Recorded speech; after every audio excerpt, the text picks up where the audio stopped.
શબ્દ લખેલા છે એમાંથી શબ્દ બોલું છું. 3 શબ્દ ધ્યાનથી સાંભળવાના છે. પહેલી ટીમે ભૂલ કરી છે, 2 શબ્દ યાદ રાખ્યા એટલે નુકસાન થયું છે. ત્રીજો શબ્દ યાદ હોય ને તો આપણને સીટ મળી જાય.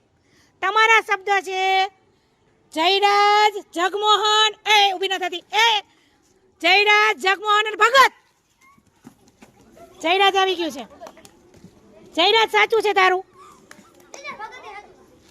ભગતે મળી ગયું છે. હવે ત્રીજો શબ્દ ગોતો. જો ત્રીજો જ યાદ નથી રાખતા કોઈ. વિચારો, આપણી યાદશક્તિ એટલી હોવી જોઈએ. 3 ધ્યાનથી સાંભળી આપણે. થોડોક મોકો છે, એક જ વાર બેસવા મળશે. સમજી વિચારીને બેસજો તમે કે આ ટીચર હતો. અઠે ગઠે હું એકવાર બેસવા દઈશ તમને. ભલે ને વાંચે તો ભલે ને વાંચે, પણ એને શબ્દ ખબર તો હોવી જોઈએ ને કે હું કયો બોલી. ના ખોટું છે, આવી જાવ નહીં છે બેટા, કાંઈ વાંધો નહીં. ખોટું છે, આવી તાર્યો તમારો મોકો ગયો છે.